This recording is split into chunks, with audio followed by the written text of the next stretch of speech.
其在6个月以下的婴幼儿，它是一个高风险群，它可能会合并一些比较严重的，像是肺炎、脑病变这些严重的并发症，有时候会造成一些暂时呼吸停止的风险，就咳到用力，突然一口气上不来就突然昏倒了。好，各位朋友大家好，欢迎收看医生说，我是胸腔内科陈玉轩医师，还请各位帮我们按赞、订阅、分享、开启小铃铛，科普你不可不知的保健常识，拥抱健康生活就从医生说开始。好，那我们今天来谈谈看百日咳，它这种感冒呢，其实跟感冒症状其实差不多的哈。近日有听到一些新闻在说，今年发生了第一起幼儿百日咳的案例，在疾管署我们4月19号发布了今年首例幼儿感染的案例嘛哈。家中有幼儿的家长都非常紧张，甚至有一些台中的医院还被家长打爆过电话哈。所以呢，百日咳跟一般的感冒到底有什么不同呢？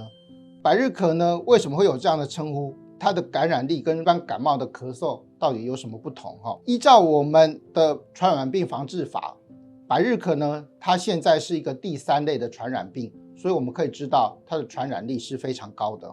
百日咳呢，它是由百日咳杆菌它所造成的一些急性细菌性的感染，在没有流行的季节，它基本上不一定会发生，但是它是1年4季都有可能发生的。那病患呢，常常是在5岁以下的儿童，它好发的年龄呢，大概是6个月以下的婴幼儿，其他年龄层呢，大部分症状会比较轻微。百日咳呢，它的百日咳杆菌侵犯到呼吸道，它会引起急性的细菌性疾病，得过以后呢，当然会有一些长期的免疫力，但是并没有研究报告证实说它可以终身免疫。所以大部分的病人因为不是婴幼儿的话，如果抵抗力好的时候，原则上不会引发太大的并发症。但是当你是营养不良的病患，还有一些肠道或呼吸道感染的病患，尤其在6个月以下的婴幼儿，它是一个高风险群。那它传染的方式呢，主要还是以飞沫传染为主，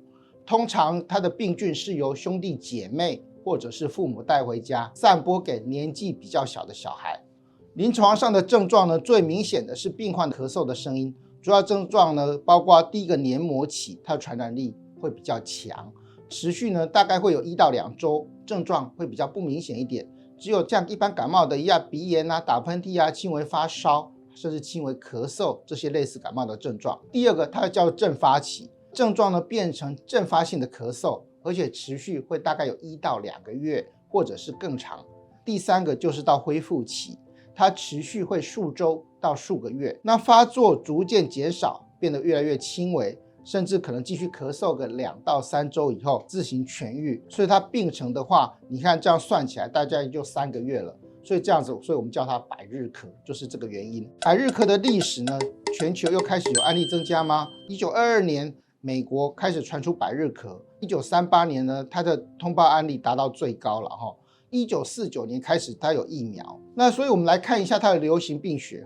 我们以美国来讲，1994年代以后开始有一些疫苗的注射，那它经过良好的营养跟医疗设施的一些改善之后，它的疾病发生率跟死亡率它有就明显的下降。那到1960年代，它报告的案例从每10万个人大概是8个人左右，到了1970年，它发生率已经小于大概5000例左右。那1980年到1990年，平均每年的发生率大概是2900例左右，大概每10万人口大概只有1个人但是在1992年到1993年，它的发生率有一次突然增加，原因其实还是查不到。国际上呢，在1996年也同样有发生率增加的问题，所以以现在来讲，美国平均的病例报告大概是3000到5000例左右，而且每3到5年流行一次流行性的高峰小孩跟大人感染以后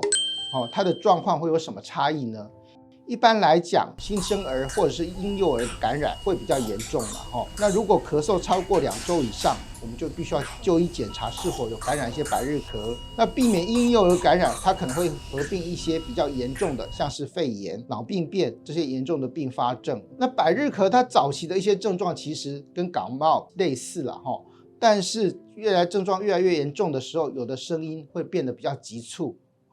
甚至咳到会想吐。那一般小朋友的咳嗽不会咳到那么明显，因为咳得太用力的话，有时候会造成一些暂时呼吸停止的风险这也是百日咳造成婴幼儿致命的原因，就是咳到用力，突然一口气上不来就突然昏倒了。那如果自身感染的百日咳应该怎么处理？那家中的亲人跟同事避免传染感染，尤其婴幼儿，政府有什么样的措施的一般来讲，我们主要的重视几件事情。第一个是在治疗照护方面，在发病的早期，就是潜伏期或黏膜期，早期发现的时候，我们可以早期给予抗生素，可以减轻它的症状。那如果已经进入阵发期，没有办法减轻它的症状，但是我们可以有效的缩短它的传染的时间。那所以应该依照医嘱确实服用到整个疗程至少1到2个礼拜届满为止。第二个呢，它得到一次以后，它可以得到长期的免疫嘛刚刚有讲过，但是它没有办法持续到终身，段时间以后它还是有2次感染可能。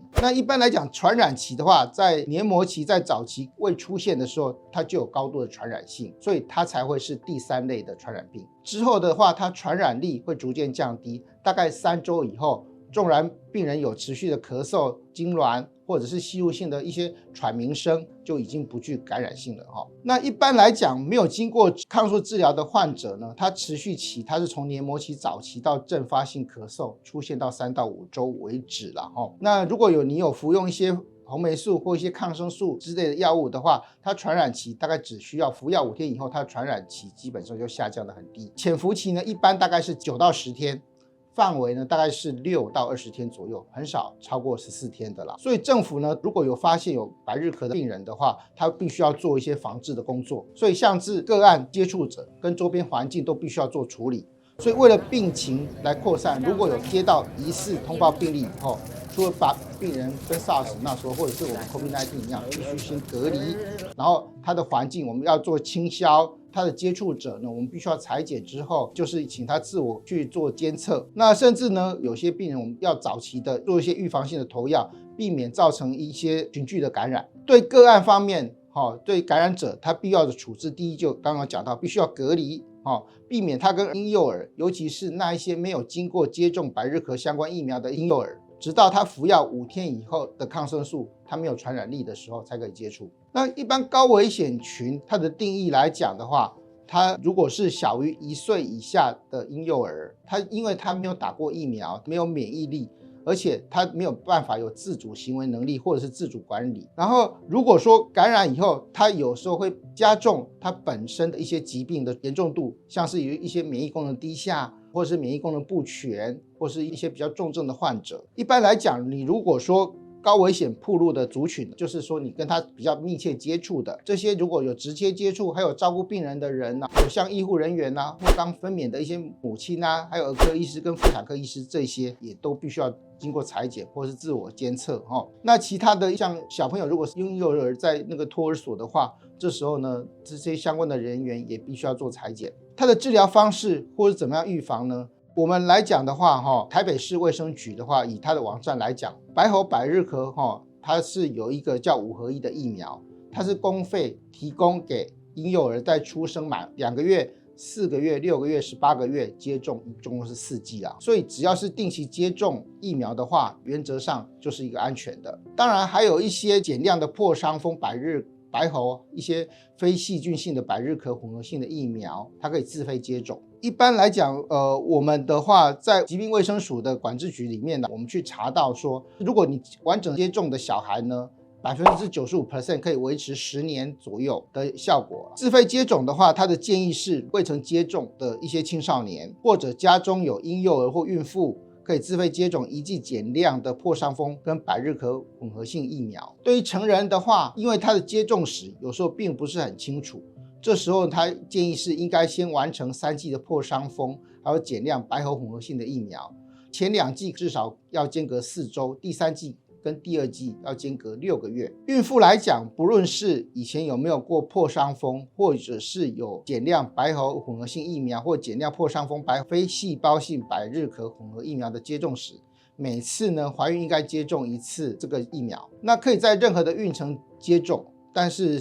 这个主要使母亲的抗体传染给婴儿造成它的接种的效益的最大化。建议怀孕第28到36周接种。如果怀孕时没有接种，必须要在生产以后立刻接种。那我们今天就谈百日咳就谈到这里，我们下一集来谈谈看所谓的睡眠呼吸中止症候群。谢谢各位收看医生说，我是胸腔内科陈轩医师，还请各位帮我们按赞、订阅、分享、开启小铃铛。